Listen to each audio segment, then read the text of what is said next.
السلام علیکم دوستو آپ کے لیے پھر سے ہم لے کر آئے قاری حنیف ملتانی رحمۃ اللہ علیہ کا بیان۔ دوستو اس بیان کو ضرور سنیے گا، خوبصورت انداز سے فرما رہے ہیں مولانا قاری حنیف صاحب۔ دوستو اس بیان کا موضوع ہے شادی کا سنت طریقہ۔ دوستو اس بیان کو ضرور سنیے گا۔ چلو دوستو آپ کو لے چلتے ہیں بیان کی طرف۔ اللہ پاک جل شانہ محض اپنے فضل و کرم سے اس شادی خانہ آبادی کو مسرتوں کا، خوشیوں کا ذریعہ بنائے، محبتوں اور خوشیوں کے پھول ہمیشہ برستے رہیں۔ حضرت محمد کریم صلی اللہ علیہ وسلم کے سنت اور طریقے کے مطابق سب مسلمانوں کو شادی کرنے کی توفیق عطا فرمائے۔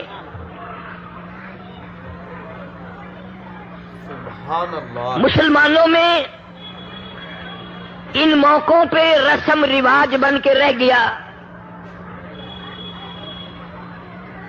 حالانکہ پاک پیغمبر صلی اللہ علیہ وسلم نے 4 بیٹیوں کی شادی فرمائی اور کئی شادیاں حضور صلی اللہ علیہ وسلم کی اپنی ہوئی۔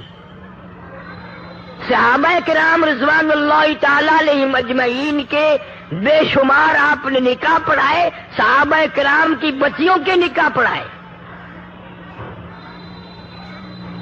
لیکن ہم یہ معلوم کرنے کی کوشش نہیں کرتے کہ اس سردار دور جہاں حضرت محمد الرسول اللہ صلی اللہ علیہ وسلم نے اس معاملے میں شادی کے موقع پر کیا طریقہ اختیار فرمایا۔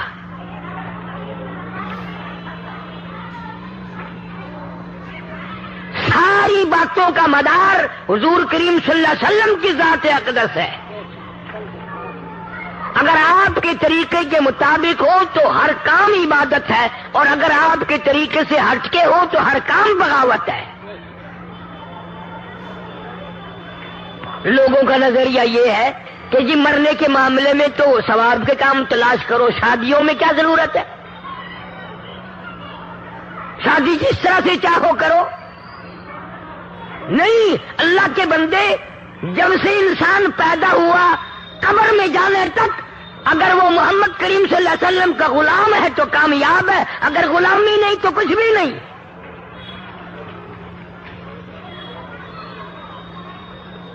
ایک بزرگ کے سامنے کسی نے تربوز مرید نے ہندوانا لا کے رکھا تو علماء بھی موجود تھے۔ اس اللہ والے نے پوچھا بھی یہ ہندوانا توڑ کے کھانا سنت ہے یا کاٹ کے کھانا سنت ہے؟ یوں ہی توڑ لیا جائے یا کاٹ لیا جائے، سنت کیا ہے؟ تو علماء نے فرمایا کہ جی اس کے بارے میں تو تفصیل معلوم نہیں، کتابوں میں یاد نہیں۔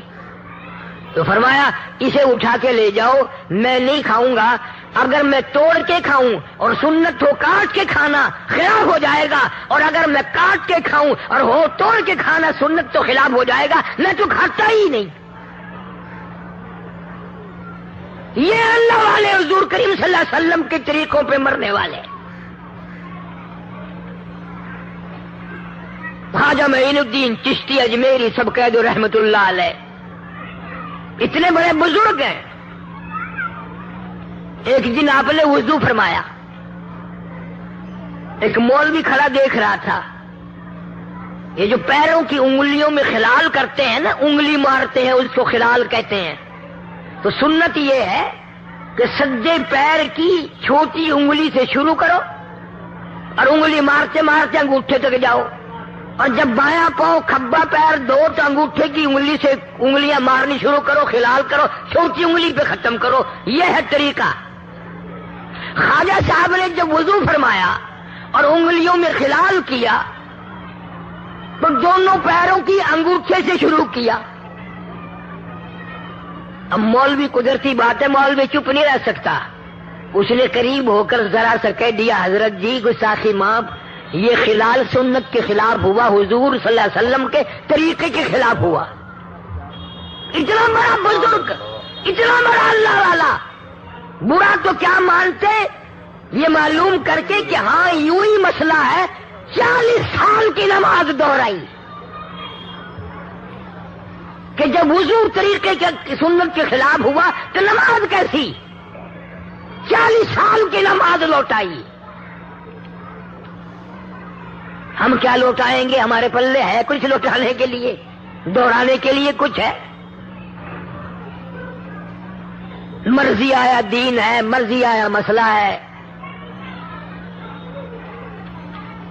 جناب مدنی کریم صلی اللہ تعالی علیہ وسلم کی ذات اقدس ہے. نوجوان صحابی ہے، غریب صحابی ہے، مفلس ہے، نادار ہے، گھر نہیں، در نہیں، پر نہیں، کچھ بھی نہیں، کچھ بھی نہیں، لیکن سرکار مدینہ صلی اللہ علیہ وسلم کے دل میں اس کی بڑی محبت ہے. آپ نے دریائے کرم جوش میں آیا، یوں پوچھ لیا، او میری جوان تیری شادی ہوئی کہ نہیں؟ عرض کے یا رسول اللہ صلی اللہ علیہ وسلم میری شادی کون کرے؟ میرے پلے کچھ بھی نہیں، میری تو جھونپڑی بھی نہیں، میرا گھر بھی نہیں، میرا در بھی نہیں، میرے پاس کپڑا بھی نہیں، سامان پیسہ ٹکا کوئی نہیں، میری شادی کون کرے؟ سرکار نے ارشاد فرمایا جا فلاں صحابی کے پاس دوڑ کے جا، اس کے پاس بچی ہے، میری طرف سے جا کے پیغام دے اور میں نے تیرا رشتہ کر دیا.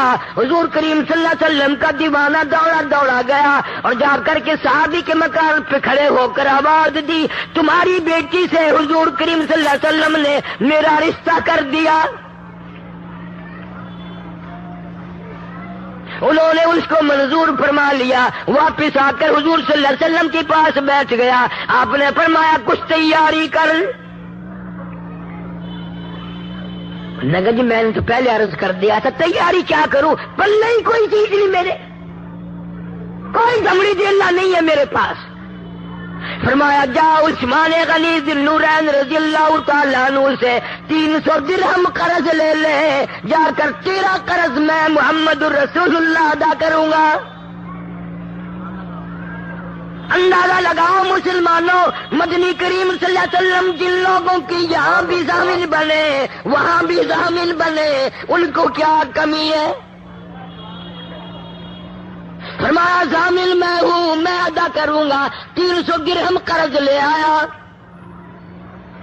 فرمایا جا سامان وغیرہ خرید کر. جھونپڑی کا سامان خریدا، کچھ برتن خریدے، کچھ کپڑا وغیرہ خریدا. مدینے کی گلیوں میں بڑا خوش پھر رہا ہے، میری بھی جھونک بسے گی، میری بھی شادی ہو جائے گی، میرا گھر بھی آباد ہوگا، میں بھی بیوی بچوں والا بنوں گا. بڑا خوش پھر رہا ہے مدینے کی گلیوں میں. ادھر سے آواز آئی انفروا فی سبیل اللہ. اور کلمہ پڑھنے والوں، اسلام والوں، ایمان والوں، کفر نے اسلام کو للکارا ہے. آؤ میدان جہاد میں اللہ کی توحید کا پرچم لہرانے کے لیے، دین کا جھنڈا چمکانے کے لیے، ختم نبوت کا جھنڈا چمکانے کے لیے میدان میں آ جاؤ. تؤمنون باللہ ورسولہ وتجاہدون فی سبیل اللہ بِأَمْوَالِكُمْ وَأَنفُسِكُمْ ذَلِكُمْ خَيْرٌ لَكُمْ إِن كُنتُمْ تَعْلَمُونَ.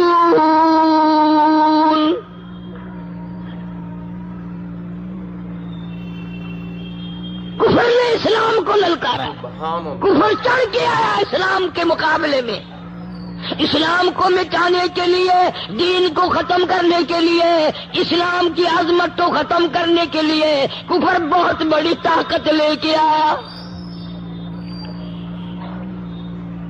آج مرد بھی سوچے، عورتیں بھی سوچے اب کیا کرنا چاہیے. حضور نے رشتہ مانگا، حضور نے منگنی کرائی، حضور صلی اللہ علیہ وسلم نے قرضہ دلوایا، آپ ضامن بنے. اس کو چاہیے تھا نا بھی یہ تو سارا کام میرا حضور صلی اللہ علیہ وسلم نے کیا ہے، میں شادی والا کام تو پہلے کروں. جہاد تو اب بھی ہے، پھر بھی ہوتے رہیں گے ساری عمر. شادی کا موقع ہر روز نہیں بنا کرتا. اور کم سے کم حضور کریم صلی اللہ علیہ وسلم کو جا کے پوچھتا کہ جی آپ مجھے اب کیا حکم دیتے ہیں، جہاد میں جاؤں یا شادی کروں؟ تو کوئی ہوئے یا میں قاری حنیف ایسے موقع تو ہوا نا حضور دے سامنے کھڑ کے آکھوں گا دیکھ گنو توڑ نہیں آخیا منیا میں تو رشتہ بشتہ کرنے کو چارنا ہم تو صحیح کیتا ہے تو صحیح کوشش کی ان جی میں مرضی آوے آخو جا سا تیار ہے. جوان نے حضور کریم صلی اللہ علیہ وسلم سے پوچھا بھی نہیں. مدینے کے بازار میں گیا, برتن والوں کے برتن واپس کر دیے, جن سے کپڑا لیا کپڑا واپس کر دیا, جن سے جھونپڑی کا انتظام خریدا وہ واپس کر دیا.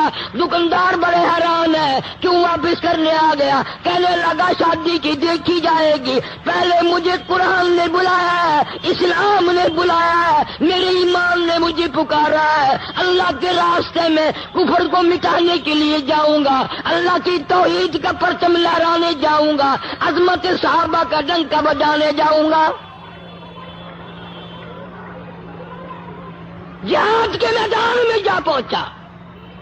حضور کریم صلی اللہ علیہ وسلم میدان جہاد میں تشریف لائے. خود فرمایا میرا فلاں صحابی تو شادی میں مشغول ہوگا. کسی نے بتایا فجرحت جرحا شدیدا, بڑے سخت زخم کھا کے نڈال پڑا ہے. اگلی صف میں لڑایا کھڑا ہو کے جہاد کیا ہے, 70 کے قریب زخم کھائے ہوئے بے ہوش پڑا ہے. دریائے کرم جوش میں آیا, فرمایا مدنی کریم صلی اللہ علیہ وسلم لے آؤ, زخمی میرے دیوانے کو اٹھا کے لے آؤ, میرے پروانے کو لے آؤ, میرے مستانے کو لے آؤ. صحابہ کرام اٹھا کے لے آئے, گود میں سر مبارک رکھ لیا. محدثین نے لکھا ہے پہلے بے ہوش تھا, رحمت کائنات سارے کہہ دو صلی اللہ علیہ وسلم کی گود میں سر رکھا ہوا تھا. تھوڑا سا ہوش آیا, ہنسنے لگا, مسکرانے لگا. آپ نے فرمایا کیوں, کیا بات ہے, کس لیے ہنسا, کیا حالت تیرا؟ کہتا میرے سارے غم غلط ہو گئے, میرے دکھڑے ٹل گئے, میری مصیبتیں ٹل گئی. بڑے دنوں سے تمنا تھی آخری وقت ہو, کالی کملی والے کی گود ہو, میری نظر ہو, تیرا رخ انور ہو. سارے کہہ دو صلی اللہ علیہ وسلم. تارتا ہوا دیدار کرتا ہوا دنیا سے جاؤں, اللہ نے موقع بنا دیا.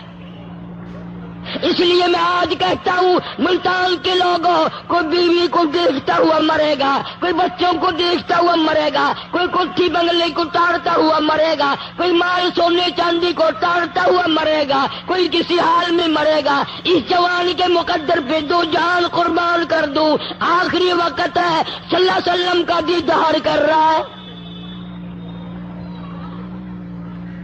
کہتا میری تو پرانی آرزو تھی, بہت دلوں سے حسرت تھی, میں یہ چاہتا تھا اللہ کے دربار میں پیش ہوں گا. اللہ پاک پوچھے گا دنیا سے کیا لایا, عرض کروں گا تیرے محبوب کا دیدار لایا ہوں صلی اللہ علیہ وسلم. کبھی ہمارے دل میں بھی ایسی تمنا پیدا ہوئی, یہ اتنی عورتیں ہیں, اتنے مرد ہیں, کبھی ہمارے دل میں بھی ایسا شوق آیا کہ اگر اللہ پوچھے گا دنیا سے کیا لایا تو کیا جواب دیں گے؟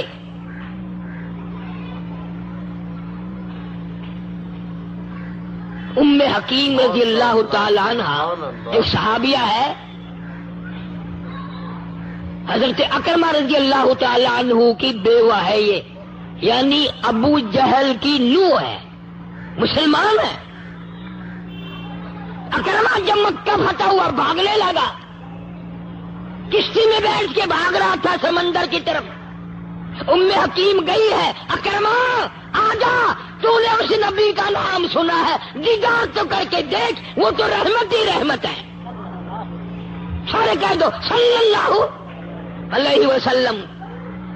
اکرمہ کہنے لگا تجھے معلوم نہیں ہم نے کتنے کتنے ظلم ڈھائے ہیں, ہم نے کتنے ستم ڈھائے ہیں, ہم نے ان کو کتنا تنگ کیا ہے, یہ بدلے لیں گے. ام حکیم کہتی ہے اکرمہ بدلے لینے والا نہیں ہے, معاف کرنے والا ہے. جناب مدنی کریم صلی اللہ تعالی علیہ وسلم فتح مکہ کے دن بیت اللہ شریف میں بیٹھے ہیں. بیت اللہ شریف کی چاروں طرف ہندا نامی عورت ہے.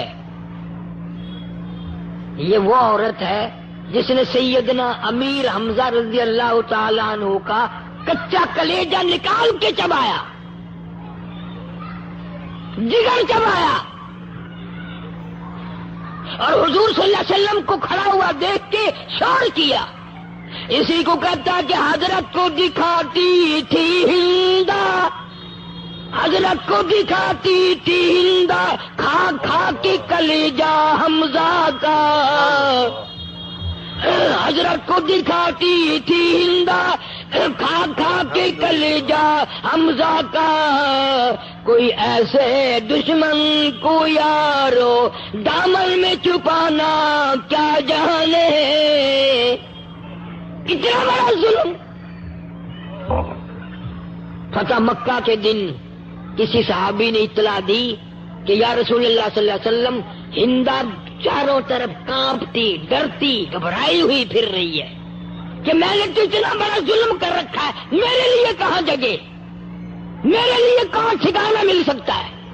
رحمت کائنات صلی اللہ علیہ وسلم نے فرمایا جاؤ ہندا سے جا کر کہہ دو جو میرا دامن پکڑے گا میں چھڑانے کے لیے تیار نہیں. آؤ جو اسلام میں شامل ہو جائے گا میں نے سب کو معاف کر دیا.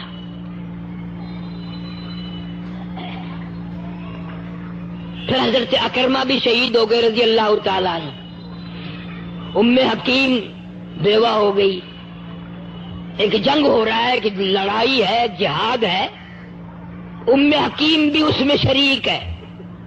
اور خالد بن سعید رضی اللہ تعالیٰ عنہ ایک صحابی ہے، وہ اس کو کہنے لگا میدان جہاد میں لڑائی کے موقع پر کہ ام حکیم میرے ساتھ نکاح کر لے، شادی کر لے.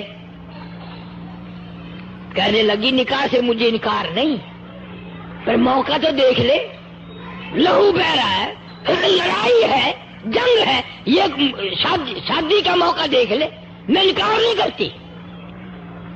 خالد بن سعید صحابی نے کہا کہ میں اس لیے زور لگا رہا ہوں آج شادی کرنے کے لیے، میرا کل اسی میدان میں اسی جگہ پہ شہادت کا پروگرام ہے، کل میں نے شہید ہو جانا ہے، اس لیے چاہتا تھا کہ آج ہی نکاح ہو جاتا. کیوں بھائی اب تو کہہ دیتی نا ام حکیم کہ اگر کل شہید ہونے کا پروگرام ہے تو مجھے خامخواہ بیوہ بنانا ہے، کوئی شوق چڑھا ہوا ہے مجھے رنڈر بنانے کا. اکرمہ شہید ہو گیا، میں پہلے بیوہ بن گئی، کل کو تو بیوہ کر جائے گا، میں تو روز بیوہ ہی بنتی رہوں گی. ہائے ہائے. ام حکیم کہتی ہے خالد اگر یہ پروگرام تیرا سچا ہے، پکا ہے، میں ابھی تیار ہوں. تیرا کل شہید ہونے کا اگر پکا پروگرام ہے میں بھی تیار ہوں.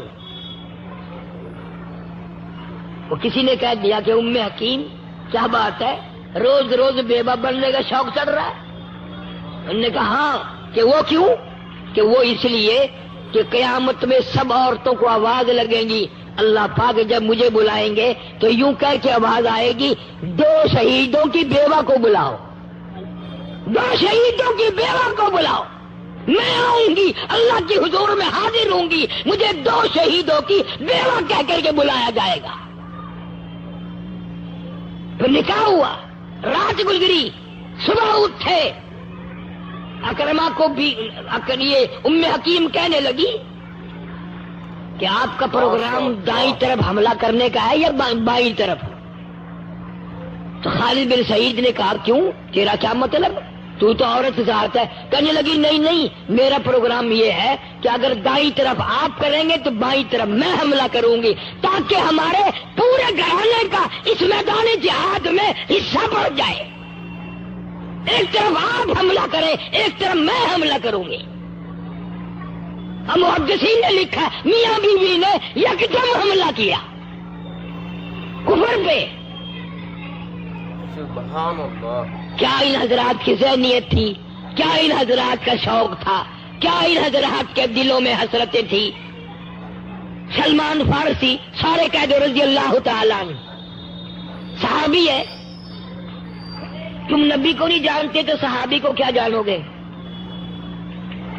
نبی صحابی اسے کہتے ہیں جس نے کلمہ پڑھنے کے بعد حضور کریم صلی اللہ علیہ وسلم کا دیدار کیا ہو، زیارت کی ہو.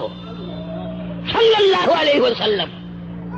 ہمارا عقیدہ ہے، ہمارا ایمان ہے، ساری دنیا کے کتب، ساری دنیا کے غوث، ساری دنیا کے ابدال، سارے دنیا کے ولی، ساری دنیا کے مفتی، ساری دنیا کے قاری، ساری دنیا کے عالم ایک پلے میں رکھو، اور وہ صحابی جس نے حضور کریم صلی اللہ علیہ وسلم کی زیارت کی ہو، خدا کی قسم 1,00,000 نہیں، کروڑ ولی بھی اس صحابی کے شان کا مقابلہ نہیں کر سکتے.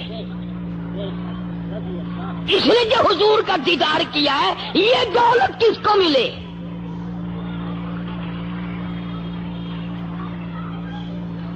تو سلمان فارسی رضی اللہ تعالیٰ عنہ نے حضرت طلحہ سے کہا رضی اللہ تعالیٰ عنہ، یار فلاں آدمی کے پاس لڑکی ہے، میری طرف میرے لیے جا کے رشتہ تو مانگ لے. میرے منہ نہیں بات بنتی کہ میں خود مانگوں. کہ اچھا میں جاؤں گا. حضرت طلحہ رضی اللہ تعالیٰ عنہ نے 1 مہینے تک کوئی جواب ہی نہیں دیا. تو ملاقات ہوئی تو سلمان فارسی نے پوچھا کہ یار طلحہ تیرے ذمے کام لگایا تھا، تو نے جواب ہی نہیں دیا. اس نے کہا یار شرمندہ ہوں تیرے سے جان کے جواب نہیں دیا. اس نے کہا کیا؟ کہ میں گیا تو تیرے لیے تھا رشتہ مانگنے. انہوں نے کہا بھائی ہم تجھے دیکھتے ہیں اس کو نہیں، اور ابھی نکاح کر دے. انہوں نے میرا ہی نکاح کر دیا. تو حضرت سلمان فارسی کہنے لگے کہ یار میں تجھ سے شرمندہ ہوں کہ اللہ تعالیٰ نے مقدر میں جو تیرے لکھی تھی میں خواہ ٹانگ لڑا رہا تھا. ہمارا دور ہوتا نا بھیجا میں ہی اپنا چکر چلا گڈا، دیکھا دیکھوں پتہ کروں گا تیرا، میں دیکھ لوں گا کیسا گھر بسائے گا. سلمان فارسی کہتا ہے میں تجھ سے شرمندہ ہوں، طلحہ کہتا ہے میں تجھ سے شرمندہ ہوں. کیسے دل رنگ دیے تھے، کیسے دل نبی کریم صلی اللہ علیہ وسلم نے پاک صاف کر دیے تھے.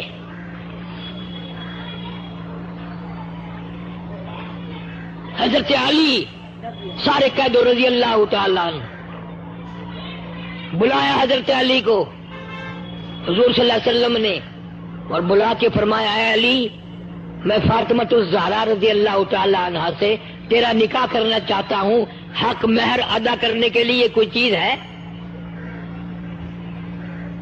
نہیں یا رسول اللہ میں تو میدان کا جہاد کا سپاہی ہوں، میرے پلے کچھ نہیں ہے، کچھ بھی نہیں میرے پلے. تو حق مہر ایسی چیز ہے، اللہ پاک نے حضرت آدم علیہ السلام کو پیدا فرمایا،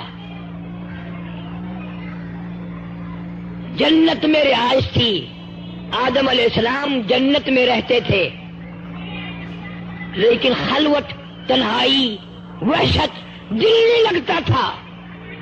آدمی کوئی نہیں اور دوسرا انسانی کوئی نہیں. اللہ تعالیٰ نے حضرت حوا کو پیدا فرمایا، آدم علیہ السلام کی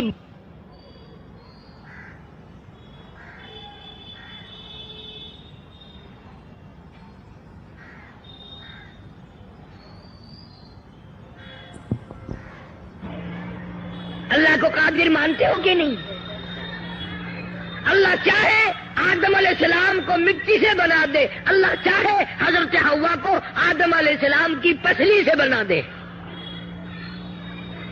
تو آدم علیہ السلام نے دیکھا ایک عورت سامنے بیٹھی ہے، بڑی خوبصورت ہے، بڑی حسین ہے. تو آدم علیہ السلام نے پوچھا یا اللہ یہ کون ہے؟ فرمایا تیرے لیے پیدا کیا، تیرا دل نہیں لگتا نا، تنہائی میں گھبراتا ہے اکیلا، یہ تیری بیوی ہے، میں نے تیرے لیے پیدا کی ہے. اچھا جی.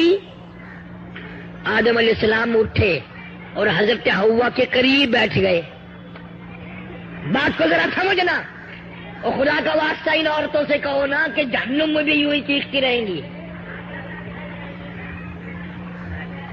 آدم علیہ السلام نے ہاتھ بڑھایا، آواز آئی ہے آدم کیا بات ہے کہ میں اس کو ہاتھ لگاؤں گا؟